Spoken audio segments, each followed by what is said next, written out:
کل ایک نوجوان کے آرٹیکل نے نظام کو ہلا کے رکھ دیا۔ اس آرٹیکل میں اس نوجوان نے یہ بتایا کہ اس نظام نے، اس کو چلانے والوں نے اپنی حرکتوں سے، اپنی نااہلی سے کیا کچھ حاصل کیا اور کیا کچھ کھو دیا۔ اس میں اس نے بتایا کہ انہوں نے سب کچھ کھو دیا۔ اس نوجوان کو شاید آپ نہ جانتے ہیں، لیکن اس کے والدین کو آپ اچھی طرح سے جانتے ہیں۔ فضیلہ قاضی اور کیسر خان نظامانی کے بیٹے زورین نظامانی نے یہ آرٹیکل ایکسپریس ٹریبیون میں لکھا۔ انگریزی کا آرٹیکل تھا جس نے نظام کی کلچ پلیٹوں سے دھواں نکال دیا۔ اس آرٹیکل کا لکھنا تھا کہ نظام دین کی دوڑیں لگ گئیں، اور اس آرٹیکل کو، انگریزی میں لکھے گئے آرٹیکل کو ڈیلیٹ کروا دیا گیا۔ خیر، ایکس پہ اس کو سب لوگوں نے شیئر کیا، اور کل کا سارا دن اس آرٹیکل کے نام رہا۔ زورین نظامانی امریکہ کی ایک ریاست میں یونیورسٹی آف آرکنسا لٹل راک میں تعلیم حاصل کر رہے ہیں، جو کہ کرمنالوجی کے شعبے میں پی ایچ ڈی کر رہے ہیں۔ وہ ایک ریسرچ اسکالر کے طور پر جرائم، ریاستی طاقت، سماجی کنٹرول اور جدید معاشرتی رویوں پر تحقیق سے وابستہ ہیں۔ اس آرٹیکل میں اس نے بتایا کہ نظام دین نے اس نسل کے ساتھ پنگا لے کے کیا کچھ کھویا۔ اس آرٹیکل کو آپ کے سامنے رکھنا انتہائی ضروری ہے، آپ کا سمجھنا انتہائی ضروری ہے۔ لوگوں نے ہر پلیٹ فارم پہ اس کو شیئر کیا ہے۔ آپ کو ہر صورت میں اس کو پڑھنا چاہیے، لیکن جن لوگوں نے نہیں پڑھا ان کی آسانی کے لیے اس کا اردو ترجمہ میں آپ کے سامنے رکھتا ہوں۔ اور اس آرٹیکل کا ٹائٹل ہے اٹس اوور۔ زورین لکھتے ہیں، اقتدار میں بیٹھے بوڑھے مردوں، جن کو انہوں نے بومرز کے نام سے پکارا ہے۔ یہ بومرز وہ ہیں جو 40 کی دہائی سے لے کے 60 کی دہائی کے درمیان پیدا ہوئے۔ اقتدار میں بیٹھے بوڑھے مردوں اور عورتوں کے لیے اب سب کچھ ختم ہو چکا ہے۔ نئی نسل وہ سب کچھ خریدنے کو تیار نہیں جو آپ انہیں بیچنے کی کوشش کر رہے ہیں۔ آپ چاہے اسکولوں اور کالجوں میں جتنی بھی تقاریر، لیکچرز اور سیمینار کروا لیں، حب الوطنی کو فروغ دینے کی جتنی بھی کوشش کریں، یہ اب کام نہیں کر رہا۔ حب الوطنی زبردستی پیدا نہیں کی جاتی۔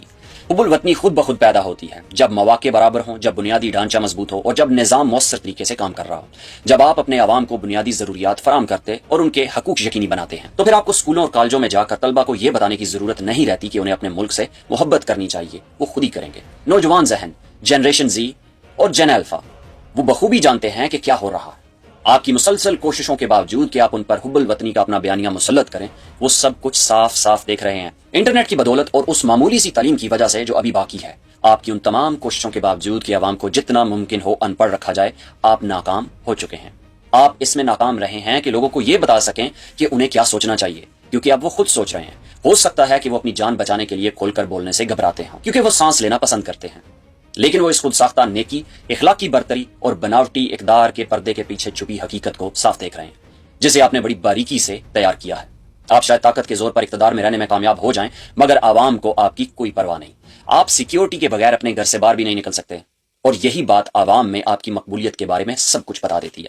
آپ کو اب خود احتسابی کی ضرورت ہے۔ نوجوان نسل اب تنگ آ چکی ہے، کیونکہ انہوں نے یہ سیکھ لیا ہے کہ وہ طاقتوروں کو چیلنج نہیں کر سکتے، اس لیے وہ ملک چھوڑ رہے ہیں۔ یہ سوچنا بھی خوش فہمی ہوگی کہ وہ کرپشن کے خلاف کوئی طریق چلائیں گے۔ وہ خاموشی سے نکل جانا بہتر سمجھتے ہیں، پیچھے مڑ کر نہیں دیکھتے، کیونکہ ان کے وہ دوست جو بولے تھے خاموش کر دیے گئے۔ لیکن بوڑھی نسل، بومرز کے لیے یہ سب کچھ ختم ہو چکا ہے۔ ان کے لیے کوئی مستقبل نہیں۔ نوجوان آبادی اور موجودہ حکمرانوں کے درمیان ایک بہت بڑا خلا پیدا ہو چکا ہے۔ کوئی مشترکہ بنیاد باقی نہیں رہی۔ جنریشن زی تیز انٹرنیٹ چاہتی ہے، جبکہ اقتدار میں بیٹھے لوگ مضبوط فائر وال چاہتے ہیں۔ جنریشن زی سستے اسمارٹ فون چاہتی ہے، جبکہ بوڑھی نسل اسمارٹ فونز پر ٹیکس لگانا چاہتی ہے۔ جنریشن زی فری لانسنگ پر آسانیاں چاہتی ہے، جبکہ بوڑھی نسل فری لانسنگ پر مزید پابندیاں لگانا چاہتی ہے۔ یہی وجہ ہے کہ حکمران ہار چکے ہیں۔ آپ جتنی مرضی سازشیں بنا لیں، جنگیں کر لیں، جنریشن زی ان سب پر میمز بنا دے گی۔ آپ مین اسٹریم میڈیا کو سینسر کر سکتے ہیں، مگر جنریشن زی رمبل، یوٹیوب اور ڈسکارڈ جیسے پلیٹ فارمز پر جا کر اپنی آواز بلند کرے گی۔ بوڑھی نسل، اب آپ خیالات پر پابندی نہیں لگا سکتے۔ بومرز اب نوجوان نسل کے خیالات پہ پابندی نہیں لگا سکتے۔ وہ دور گزر چکا جب آپ عوام کو بیوقوف بنا سکتے تھے۔ اب کوئی دھوکہ نہیں کھا رہا۔ ہاں، ہمارے پاس لائبریریاں نہیں ہیں، ہاں ہم فلیٹ کرائے پر نہیں لے سکتے، ہاں ہم گاڑی خریدنے کی استطاعت نہیں رکھتے، اور یہ سب آپ ہی کی پالیسیوں کا نتیجہ ہے۔ ایک ایسی معیشت جو اخلاقی لحاظ سے بھی آپ سے بدتر ہو چکی ہے۔ اس کے باوجود ہم زندگی کو گھسیٹ رہے ہیں۔ ہم کتابوں میں، سوشل میڈیا میں، کافی شاپس میں، جتنی بھی مجھے ناپسند ہیں، اور ڈبل پیٹی بیف برگرز میں سکون تلاش کرتے ہیں۔ ہم اس گدلے نظام میں راستہ بناتے جا رہے ہیں۔ ہم ٹی وی پر آپ کی باتیں نہیں سنتے، کیونکہ اکثر آپ جو کچھ کہتے ہیں وہ یا تو بے بنیاد ہوتا ہے یا چیخو پکار۔ اس کے لیے ہمارے پاس اسٹینڈ اپ کامیڈی موجود ہے۔ پھر مین اسٹریم میڈیا کیوں دیکھیں؟ زمانہ بدل رہا ہے، اور جتنا جلد آپ سمجھ لیں اتنا بہتر ہے، لیکن آپ کو پرواہ نہیں۔